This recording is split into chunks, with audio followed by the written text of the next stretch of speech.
شروع اللہ کا نام لے جو بڑا مہربان نہایت رحم والا ہے۔ بادشاہ نے عورتوں سے پوچھا کہ تمہارا کیا قصہ تھا جب تم نے یوسف کو اپنی طرف مائل کرنا چاہا؟ سب بول اٹھیں کہ اللہ پاک ہے، ہم نے اس میں کوئی برائی معلوم نہیں کی۔ عزیز کی بیوی نے کہا، اب سچی بات تو ظاہر ہو ہی گئی ہے، اصل یہ ہے کہ میں نے اس کو اپنی طرف مائل کرنا چاہا تھا اور وہ بے شک سچا ہے۔ یوسف نے کہا کہ میں نے یہ بات اس لیے پوچھی ہے کہ عزیز کو یقین ہو جائے کہ میں نے اس کی پیٹھ پیچھے اس کی امانت میں خیانت نہیں کی، اور اللہ خیانت کرنے والوں کی چال کو چلنے نہیں دیتا۔ اور میں اپنے آپ کو پاک صاف نہیں کہتا، کیونکہ نفس امارہ انسان کو برائی ہی سکھاتا رہتا ہے، مگر یہ کہ میرا پروردگار رحم فرمائے۔ بے شک میرا پروردگار بخشنے والا ہے، مہربان ہے۔ اور بادشاہ نے حکم دیا کہ اسے میرے پاس لاؤ، میں اسے اپنا مصاحب خاص بناؤں گا۔ پھر جب ان سے گفتگو کی تو کہا کہ آج سے تم ہمارے ہاں صاحب منزلت ہو اور صاحب اعتبار ہو۔ یوسف نے کہا، مجھے زرعی پیداوار پر مقرر کر دیجئے، کیونکہ میں حفاظت بھی کر سکتا ہوں اور اس کام سے واقف بھی ہوں۔ اس طرح ہم نے یوسف کو ملک مصر میں جگہ دی، اور وہ اس ملک میں جہاں چاہتے تھے رہتے تھے۔ ہم اپنی رحمت جس پر چاہتے ہیں کرتے ہیں، اور نیکوکاروں کے اجر کو ضائع نہیں کرتے۔ اور جو لوگ ایمان لائے اور ڈرتے رہے، ان کے لیے آخرت کا اجر بہت بہتر ہے۔ اور یوسف کے بھائی کنعان سے مصر میں غلہ خریدنے کے لیے آئے تو یوسف کے پاس گئے، تو یوسف نے ان کو پہچان لیا اور وہ ان کو نہ پہچان سکے۔ اور جب یوسف نے ان کے لیے ان کا سامان تیار کر دیا تو کہا کہ پھر آنا تو جو باپ کی طرف سے تمہارا ایک اور بھائی ہے اسے بھی میرے پاس لیتے آنا۔ کیا تم نہیں دیکھتے کہ میں ناپ بھی پوری دیتا ہوں اور مہمانداری بھی خوب کرتا ہوں؟ اب اگر تم اسے میرے پاس نہ لاؤ گے تو نہ تمہیں میرے ہاں سے غلہ ملے گا اور نہ تم میرے پاس ہی آ سکو گے۔ انہوں نے کہا کہ ہم اس کے بارے میں اس کے والد کو پھسلائیں گے اور ہم یہ کام کر کے رہیں گے۔ اور یوسف نے اپنے خدام سے کہا کہ ان کا سرمایہ یعنی غلے کی قیمت ان کے سامان میں رکھ دو۔ عجب نہیں کہ جب یہ اپنے اہل و عیال میں جائیں تو اسے پہچان لیں، اور عجب نہیں کہ یہ پھر یہاں آئے۔ بس جب وہ اپنے والد کے پاس واپس گئے تو کہنے لگے کہ ابا، ہمارے لیے غلے کی بندش کر دی گئی ہے، تو ہمارے ساتھ ہمارے بھائی کو بھیج دیجئے تاکہ ہم پھر غلہ لائیں اور ہم اس کے نگہبان ہیں۔ یعقوب نے کہا کہ میں اس کے بارے میں تمہارا اعتبار نہیں کرتا، مگر ویسا ہی جیسا پہلے اس کے بھائی کے بارے میں کیا تھا، سو اللہ ہی بہتر نگہبان ہے اور وہ سب سے زیادہ رحم کرنے والا ہے۔ اور جب انہوں نے اپنا اسباب کھولا تو دیکھا کہ ان کا سرمایہ واپس کر دیا گیا ہے۔ کہنے لگے، ابا ہمیں اور کیا چاہیے؟ دیکھیے یہ ہماری پونجی بھی ہمیں واپس کر دی گئی ہے، اور ہم اپنے اہل و عیال کے لیے پھر غلہ لائیں گے اور اپنے بھائی کی نگہبانی کریں گے، اور ایک بار شتر زیادہ لائیں گے کہ یہ غلہ جو ہم لائے ہیں تھوڑا ہے۔ یعقوب نے کہا کہ جب تک تم اللہ کا عہد نہ دو کہ اس کو میرے پاس صحیح و سالم لے آؤ گے، میں اسے ہرگز تمہارے ساتھ نہیں بھیجنے کا، مگر یہ کہ تم گھیر لیے جاؤ یعنی بے بس ہو جاؤ تو مجبوری ہے۔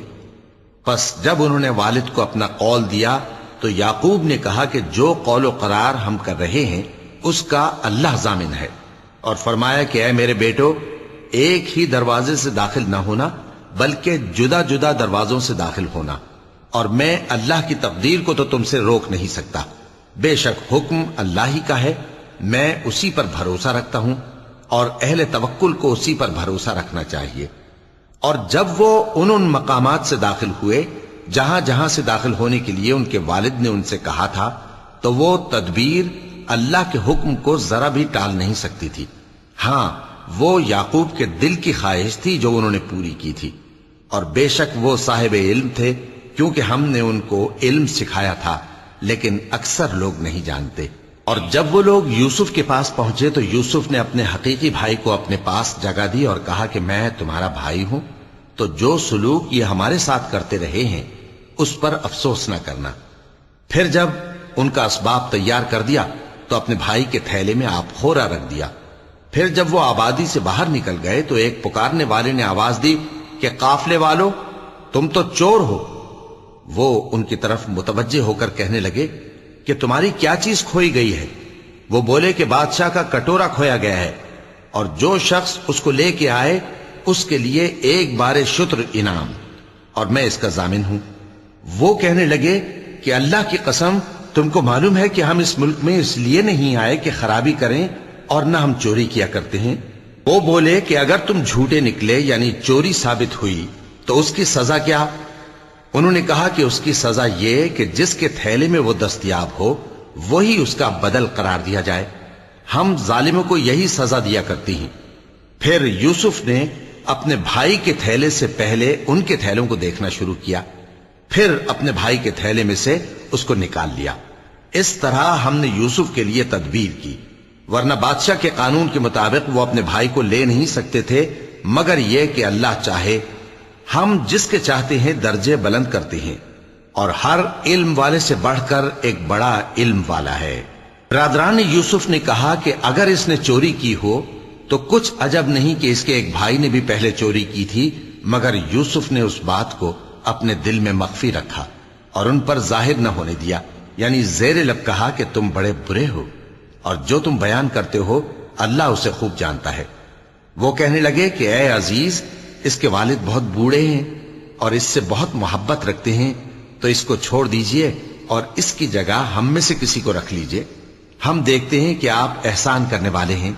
یوسف نے کہا کہ اللہ پناہ میں رکھے کہ جس شخص کے پاس ہم نے اپنی چیز پائی ہے اس کے سوا کسی اور کو پکڑ لیں، ایسا کریں تو ہم بڑے بے انصاف ہیں۔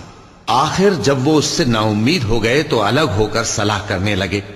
سب سے بڑے نے کہا، کیا تم نہیں جانتے کہ تمہارے والد نے تم سے اللہ کا عہد لیا ہے اور اس سے پہلے بھی تم یوسف کے بارے میں قصور کر چکے ہو؟ تو جب تک والد صاحب مجھے اجازت نہ دیں میں تو اس جگہ سے ہلنے کا نہیں، یا اللہ میرے لیے کوئی فیصلہ کرے، اور وہ سب سے بہتر فیصلہ کرنے والا ہے۔ تم سب والد صاحب کے پاس واپس جاؤ اور کہو کہ ابا، آپ کے صاحبزادے نے وہاں جا کر چوری کی، اور ہم نے تو اپنی دانست کے مطابق آپ سے اس کے لے آنے کا عہد کیا تھا، مگر ہم غیب کی باتوں کے جاننے اور یاد رکھنے والے تو نہیں تھے، اور جس بستی میں ہم ٹھہرے تھے وہاں سے یعنی اہل مصر سے اور جس قافلے میں آئے ہیں اس سے دریافت کر لیجئے، اور ہم اس بیان میں بالکل سچے ہیں۔ جب انہوں نے یہ بات یعقوب سے آ کر کہی تو انہوں نے کہا کہ حقیقت یوں نہیں ہے، بلکہ یہ بات تم نے اپنے دل سے بنا لی ہے، تو صبر ہی بہتر ہے۔ عجب نہیں کہ اللہ ان سب کو میرے پاس لے آئے، بے شک وہ علم والا ہے، حکمت والا ہے۔ اور ان کے پاس سے چلے گئے اور کہنے لگے کہ ہائے افسوس یوسف پر، ہائے افسوس، اور رنج و الم میں ان کی آنکھیں سفید ہو گئیں اور ان کا دل غم سے بھر رہا تھا۔ بیٹے کہنے لگے کہ واللہ آپ تو یوسف کو اسی طرح یاد ہی کرتے رہیں گے یہاں تک کہ آپ گھل جائیں گے یا جان ہی دے دیں گے۔ انہوں نے کہا کہ میں تو اپنے غم و اندوہ کا اظہار اللہ سے کرتا ہوں، اور اللہ کی طرف سے وہ باتیں جانتا ہوں جو تم نہیں جانتے۔ اے بیٹو، یوں کرو کہ ایک دفعہ پھر جاؤ اور یوسف اور اس کے بھائی کو تلاش کرو، اور اللہ کی رحمت سے نا امید نہ ہونا کہ اللہ کی رحمت سے تو کافر لوگ ہی نا امید ہوا کرتے ہیں۔ پھر جب وہ یوسف کے پاس گئے تو کہنے لگے کہ اے عزیز، ہمیں اور ہمارے اہل و عیال کو بڑی تکلیف ہو رہی ہے، اور ہم یہ تھوڑا سا سرمایہ لائے ہیں، آپ ہمیں اس کے عوض پورا غلہ دے دیجئے اور ہم پر خیرات کیجئے کہ اللہ خیرات کرنے والوں کو ثواب دیتا ہے۔ یوسف نے کہا، تمہیں معلوم ہے کہ جب تم نادانی میں پھنسے ہوئے تھے تو تم نے یوسف اور اس کے بھائی کے ساتھ کیا کیا تھا؟ وہ بولے، کیا واقعی تم ہی یوسف ہو؟ انہوں نے کہا، ہاں میں یوسف ہوں، اور بن یامین کی طرف اشارہ کر کے کہنے لگے، یہ میرا بھائی ہے، اللہ نے ہم پر بڑا احسان کیا ہے۔ جو شخص اللہ سے ڈرتا اور صبر کرتا ہے تو اللہ نیکوکاروں کا اجر ضائع نہیں کرتا۔ وہ بولے، اللہ کی قسم، اللہ نے تم کو ہم پر فضیلت بخشی ہے اور بے شک ہم خطا کار تھے۔ یوسف نے کہا کہ آج کے دن تم پر کوئی ملامت نہیں، اللہ تم کو معاف کرے، اور وہ سب سے بڑھ کر رحم کرنے والا ہے۔ یہ میرا کرتا لے جاؤ، پھر اسے والد صاحب کے منہ پر ڈال دینا تو وہ بینا ہو جائیں گے، اور اپنے تمام اہل و عیال کو میرے پاس لے آؤ۔ اور جب قافلہ مصر سے روانہ ہوا تو ان کے والد کہنے لگے کہ اگر مجھ کو یہ نہ کہو کہ بوڑھا بہک گیا ہے تو مجھے تو یوسف کی بو آ رہی ہے۔ وہ بولے کہ واللہ آپ اسی قدیم غلطی میں مبتلا ہیں۔ مگر جب خوشخبری دینے والا آپ پہنچا تو اس نے کرتا ان کے منہ پر ڈال دیا، سو وہ بینا ہو گئے اور بیٹوں سے کہنے لگے کیا میں نے تم سے نہیں کہا تھا کہ میں اللہ کی طرف سے وہ باتیں جانتا ہوں جو تم نہیں جانتے؟ بیٹوں نے کہا کہ ابا ہمارے لیے ہمارے گناہ کی مغفرت مانگیے، بے شک ہم خطا کار تھے۔ فرمایا میں اپنے پروردگار سے تمہارے لیے بخشش مانگوں گا، بے شک وہ بخشنے والا ہے، مہربان ہے۔ پھر جب یہ سب لوگ یوسف کے پاس پہنچے تو انہوں نے اپنے والدین کو اپنے پاس جگہ دی اور کہا مصر میں داخل ہو جائیے، اللہ نے چاہا تو امن و امان سے رہیے گا۔ اور اپنے والدین کو تخت پر بٹھایا اور سب ان کے آگے سجدے میں گر پڑے۔ اور اس وقت یوسف نے کہا ابا جان، یہ میرے اس خواب کی تعبیر ہے جو میں نے پہلے بچپن میں دیکھا تھا، میرے پروردگار نے اسے سچ کر دیا اور اس نے مجھ پر بہت سے احسان کیے ہیں کہ مجھ کو قید خانے سے نکالا، اور اس کے بعد کہ شیطان نے مجھ میں اور میرے بھائیوں میں فساد ڈال دیا تھا آپ کو گاؤں سے یہاں لایا۔ بے شک میرا پروردگار جو چاہتا ہے تدبیر سے کرتا ہے، وہ علم والا ہے، حکمت والا ہے۔ جب یہ سب باتیں ہو لیں تو یوسف نے اللہ سے دعا کی کہ اے میرے پروردگار، تو نے مجھ کو حکومت سے نوازا اور خوابوں کی تعبیر کا علم بخشا۔ اے آسمانوں اور زمین کے پیدا کرنے والے، تو ہی دنیا اور آخرت میں میرا کارساز ہے، تو مجھے دنیا سے اپنی اطاعت کی حالت میں اٹھائیو اور آخرت میں اپنے نیک بندوں میں داخل کیجو۔ اے پیغمبر، یہ اخبار غیب میں سے ہیں جو ہم تمہاری طرف بھیجتے ہیں۔ اور جب برادران یوسف نے اپنی بات پر اتفاق کیا تھا اور وہ فریب کر رہے تھے تو تم ان کے پاس تو نہ تھے، اور بہت سے آدمی گو تم کتنی خواہش کرو ایمان لانے والے نہیں ہیں، اور تم ان سے اس خیر خواہی کا کچھ صلہ بھی تو نہیں مانگتے۔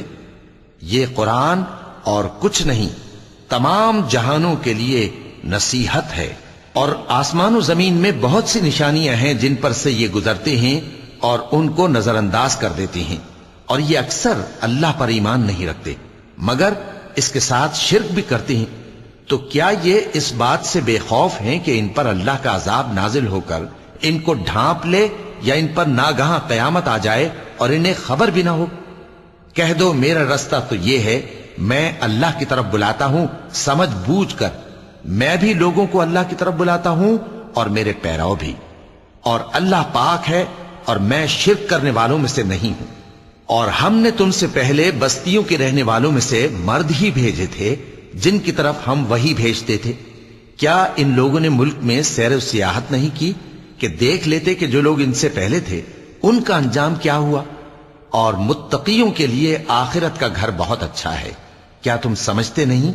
یہاں تک کہ جب پیغمبر نا امید ہو گئے اور انہوں نے خیال کیا کہ اپنی نصرت کے بارے میں جو بات انہوں نے کہی تھی اس میں وہ سچے نہ نکلے، تو ان کے پاس ہماری مدد آ پہنچی، پھر جسے ہم نے چاہا بچا دیا، اور ہمارا عذاب اتر کر گناہگار لوگوں سے پھیرا نہیں کرتا۔ ان کے قصے میں عقل مندوں کے لیے عبرت ہے۔ یہ قرآن ایسی بات نہیں ہے جو اپنے دل سے بنائی گئی ہو، بلکہ جو کتابیں اس سے پہلے نازل ہوئی ہیں ان کی تصدیق کرنے والا ہے اور ہر چیز کی تفصیل کرنے والا، اور مومنوں کے لیے ہدایت اور رحمت ہے۔ شروع اللہ کا نام لے کر جو بڑا مہربان نہایت رحم والا ہے۔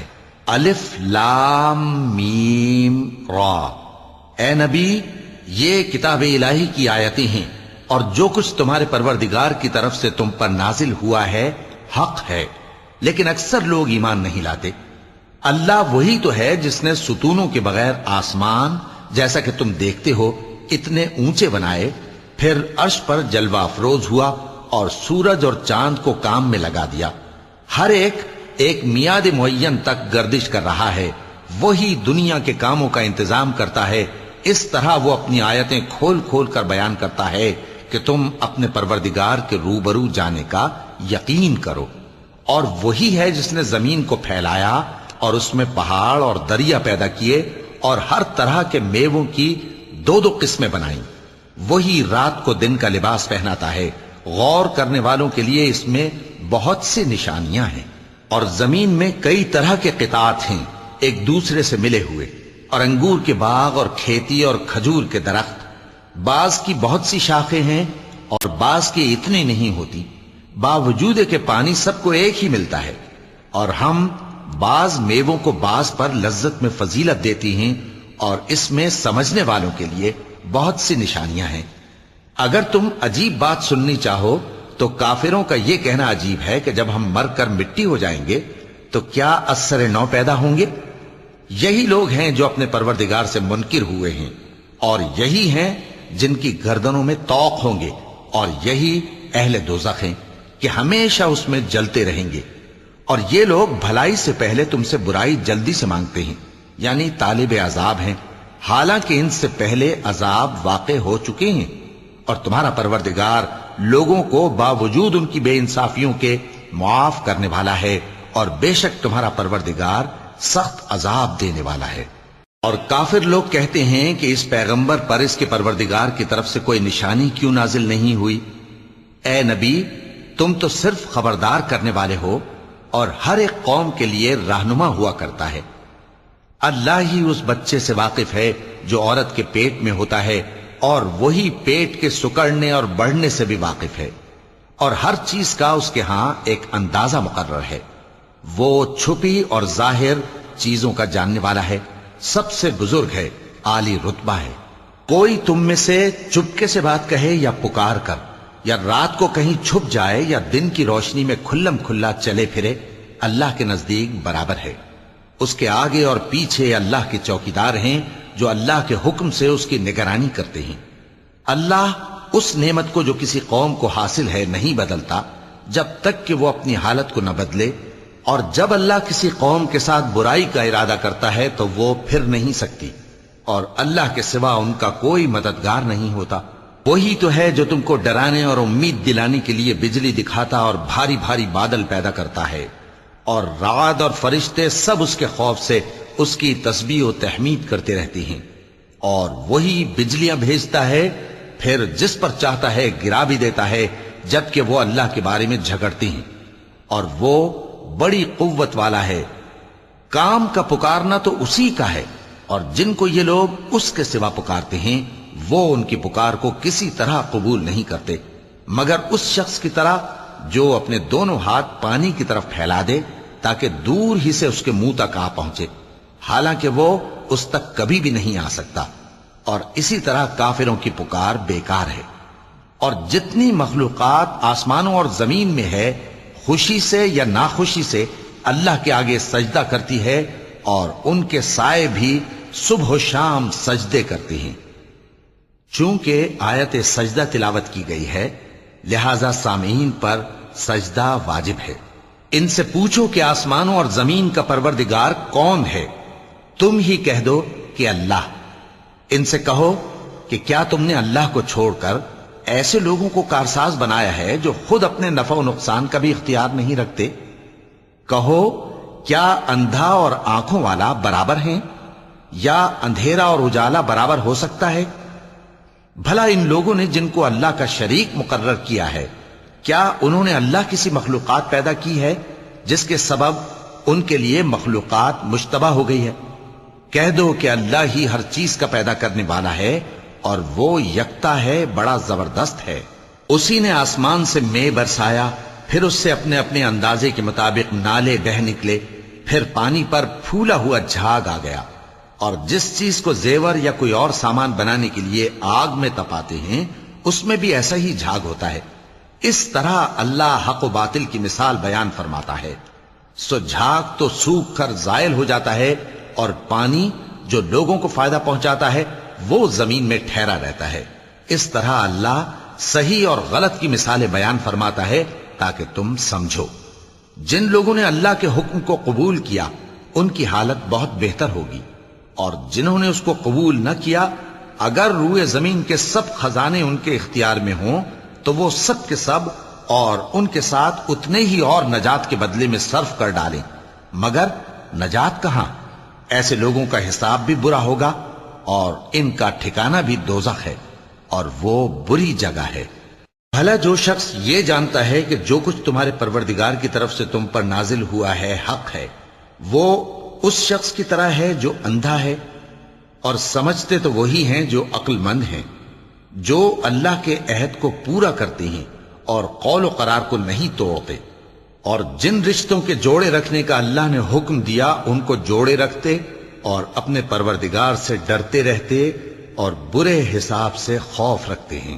اور جو اپنے پروردگار کی خوشنودی حاصل کرنے کے لیے مصائب پر صبر کرتے ہیں اور نماز پڑھتے ہیں، اور جو مال ہم نے ان کو دیا ہے اس میں سے پوشیدہ اور ظاہر خرچ کرتے ہیں اور نیکی سے برائی کو دور کرتے ہیں، یہی لوگ ہیں جن کے لیے عاقبت کا گھر ہے، یعنی ہمیشہ رہنے کے باغات جن میں وہ داخل ہوں گے، اور ان کے باپ دادوں اور بیویوں اور اولاد میں سے جو نیکوکار ہوں گے وہ بھی بہشت میں جائیں گے، اور فرشتے بہشت کے ہر ایک دروازے سے ان کے پاس آئیں گے اور کہیں گے تم پر سلام ہو، یہ تمہاری ثابت قدمی کا بدلہ ہے، اور عاقبت کا گھر خوب گھر ہے۔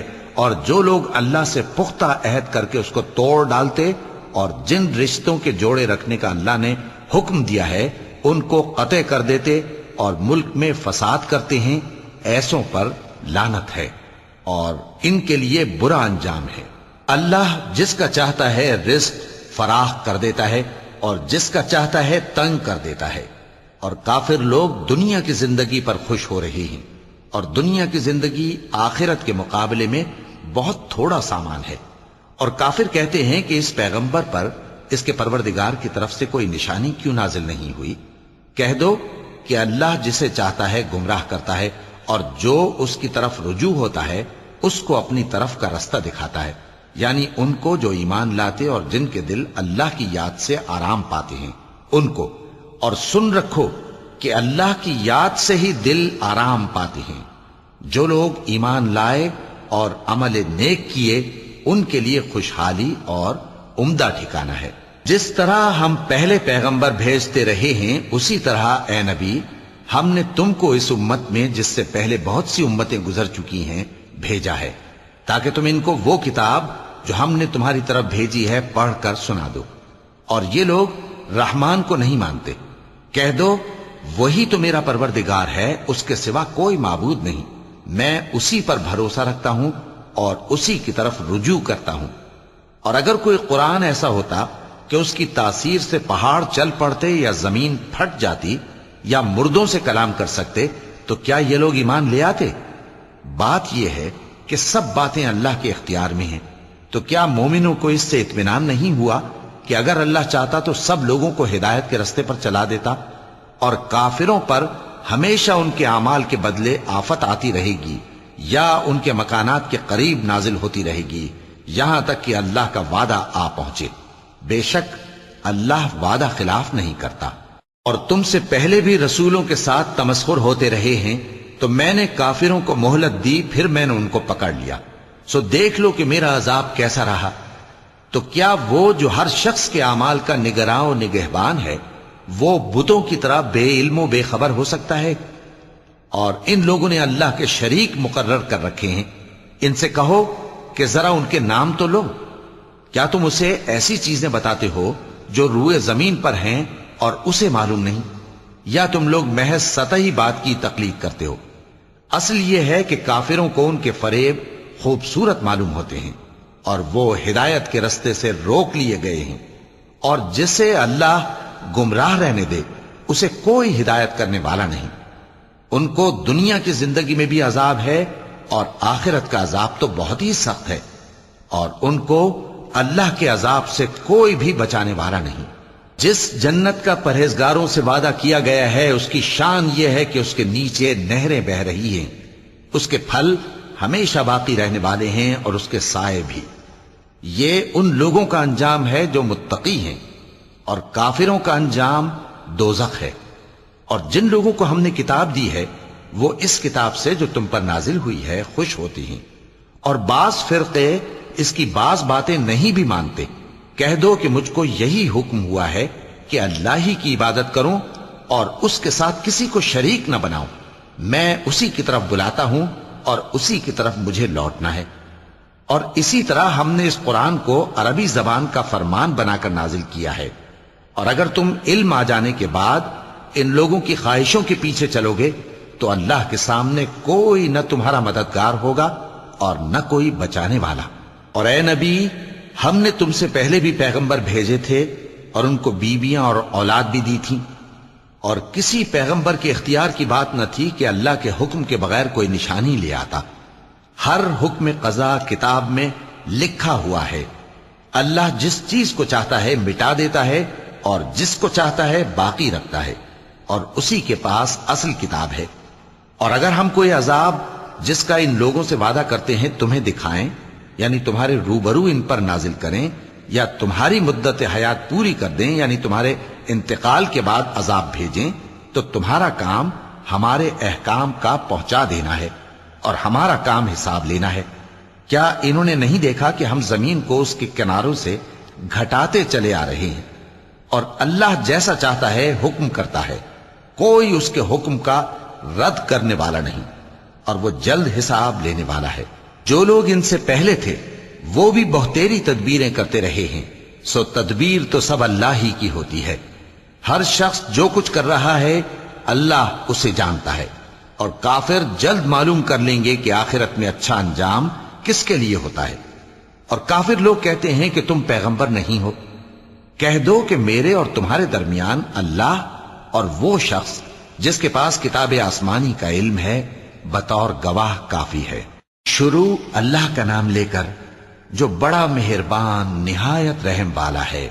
الف لام را، یہ ایک پر نور کتاب ہے، اس کو ہم نے تم پر اس لیے نازل کیا ہے کہ تم لوگوں کو اندھیروں سے نکال کر روشنی کی طرف لے جاؤ، یعنی ان کے پروردگار کے حکم سے عزت والے خوبیوں والے مالک کے راستے کی طرف، یعنی اس اللہ کے راستے کی طرف کہ جو کچھ آسمانوں اور زمین میں ہے سب اسی کا ہے۔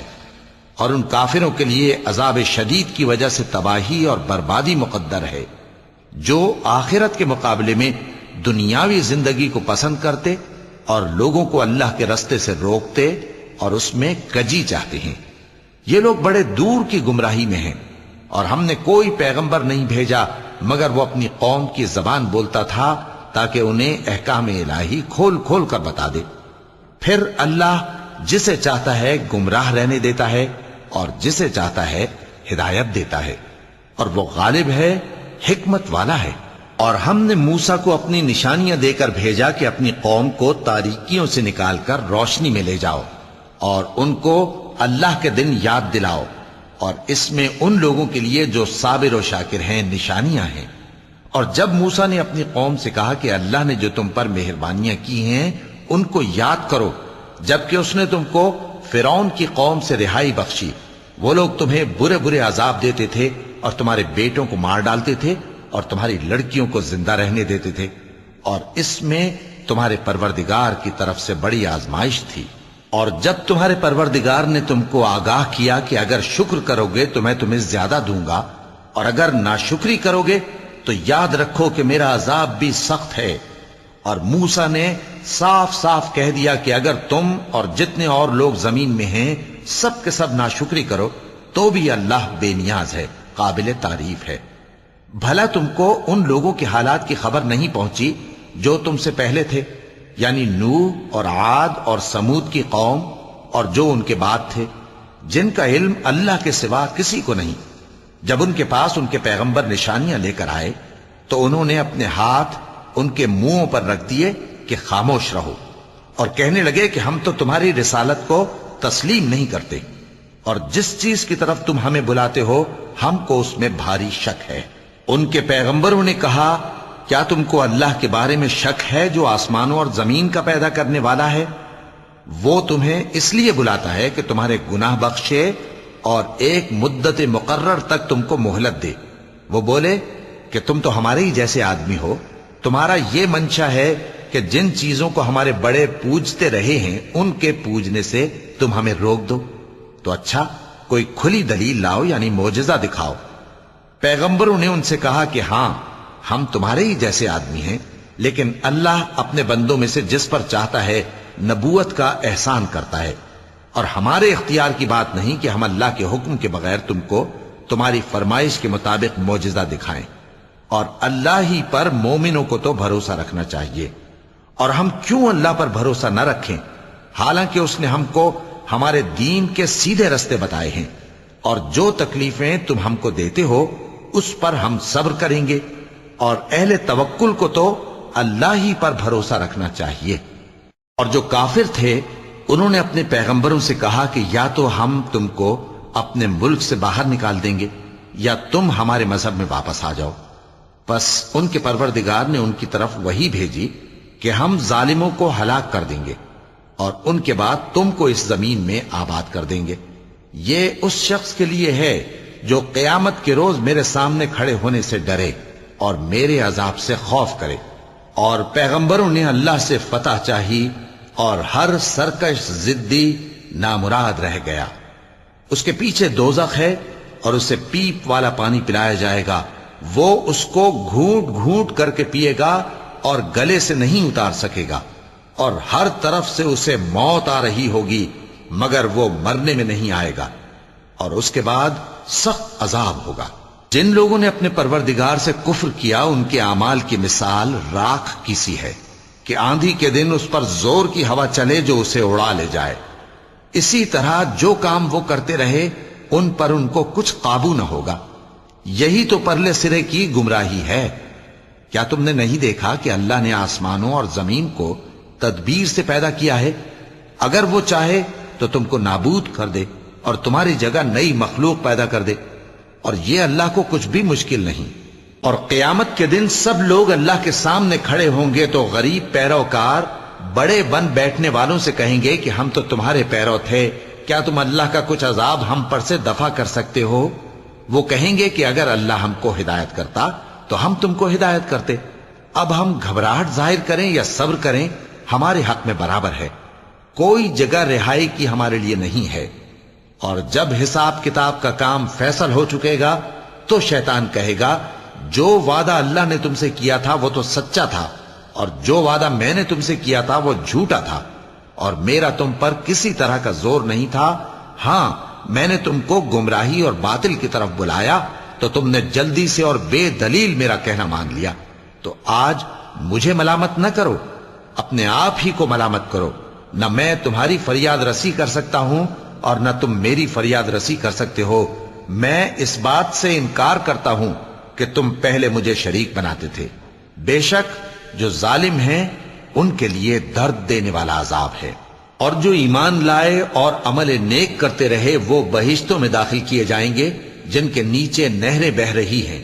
اپنے پروردگار کے حکم سے وہ ہمیشہ ان میں رہیں گے، وہاں وہ ہر ملاقات پر ایک دوسرے کو سلام کہیں گے۔ کیا تم نے نہیں دیکھا کہ اللہ نے کلمہ طیبہ کی کیسی مثال بیان فرمائی ہے؟ وہ ایسی ہے جیسے پاکیزہ درخت جس کی جڑ مضبوط ہو اور شاخیں آسمان میں پھیلی ہوں، وہ اپنے پروردگار کے حکم سے ہر موقع پر پھل لاتا ہو، اور اللہ لوگوں کے لیے مثالیں بیان فرماتا ہے تاکہ وہ نصیحت حاصل کریں۔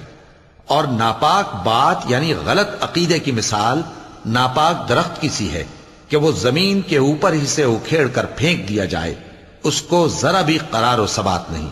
اللہ مومنوں کے دلوں کو صحیح اور پکی بات سے دنیا کی زندگی میں بھی مضبوط رکھتا ہے اور آخرت میں بھی رکھے گا، اور اللہ بے انصافوں کو گمراہ کر دیتا ہے، اور اللہ جو چاہتا ہے کرتا ہے۔ کیا تم نے ان لوگوں کو نہیں دیکھا جنہوں نے اللہ کے احسان کو ناشکری سے بدل دیا اور اپنی قوم کو تباہی کے گھر میں لا اتارا، یعنی دوزخ میں، کہ سب ناشکرے اس میں داخل ہوں گے اور وہ برا ٹھکانہ ہے۔ اور ان لوگوں نے اللہ کے شریک مقرر کیے کہ لوگوں کو اس کے رستے سے گمراہ کریں۔ کہہ دو کہ چند روز فائدے اٹھا لو، آخر کار تم کو دوزخ کی طرف لوٹ کر جانا ہے۔ اے پیغمبر، میرے مومن بندوں سے کہہ دو کہ نماز پڑھا کریں، اور اس دن کے آنے سے پیشتر جس میں نہ اعمال کا سودا ہوگا اور نہ دوستی کام آئے گی، ہمارے دیے ہوئے مال میں سے پوشیدہ اور علانیہ خرچ کرتے رہیں۔ اللہ ہی تو ہے جس نے آسمانوں اور زمین کو پیدا کیا اور آسمان سے مے برسایا، پھر اس سے تمہارے کھانے کے لیے پھل پیدا کیے اور کشتیوں اور جہازوں کو تمہارے زیر فرمان کیا تاکہ وہ سمندر میں اس کے حکم سے چلیں، اور نہروں کو بھی تمہارے زیر فرمان کیا، اور سورج اور چاند کو تمہارے لیے کام میں لگا دیا کہ دونوں دن رات ایک ڈگر پر چل رہے ہیں، اور رات اور دن کو بھی تمہاری خاطر کام میں لگا دیا، اور جو کچھ تم نے مانگا سب میں سے تم کو عنایت کیا۔ اور اگر اللہ کے احسان گننے لگو تو شمار نہ کر سکو، مگر لوگ نعمتوں کا شکر نہیں کرتے۔ کچھ شک نہیں کہ انسان بڑا بے انصاف ہے، ناشکرا ہے۔ اور جب ابراہیم نے دعا کی کہ اے میرے پروردگار اس شہر کو لوگوں کے لیے امن کی جگہ بنا دے اور مجھے اور میری اولاد کو اس بات سے کہ بتوں کی پرستش کرنے لگیں بچائے رکھیو۔ اے پروردگار انہوں نے بہت سے لوگوں کو گمراہ کیا ہے، سو جس شخص نے میرا کہا مانا وہ میرا ہے، اور جس نے میری نافرمانی کی تو بخشنے والا ہے، مہربان ہے۔ اے پروردگار میں نے اپنی اولاد ایک وادی میں جہاں کھیتی نہیں تیرے عزت و ادب والے گھر کے پاس لا بسائی ہے۔ اے پروردگار تاکہ یہ نماز پڑھیں سو تو لوگوں کے دلوں کو ایسا کر دے کہ ان کی طرف جھکے رہیں، اور ان کو میووں سے روزی دیتے رہنا تاکہ تیرا شکر کریں۔ اے پروردگار جو بات ہم چھپاتے اور جو ظاہر کرتے ہیں تو سب جانتا ہے، اور اللہ سے کوئی چیز مخفی نہیں، نہ زمین میں نہ آسمان میں۔ اللہ کا شکر ہے جس نے مجھ کو بڑی عمر میں اسماعیل اور اسحاق بخشے، بے شک میرا پروردگار دعا سننے والا ہے۔ اے پروردگار مجھ کو ایسی توفیق عنایت کر کہ نماز پڑھتا رہوں، اور میری اولاد کو بھی یہ توفیق بخش۔ اے پروردگار میری دعا قبول فرما۔ اے پروردگار حساب کتاب کے دن میری اور میرے ماں باپ کی اور مومنوں کی مغفرت کیجو۔ صدق اللہ العظیم۔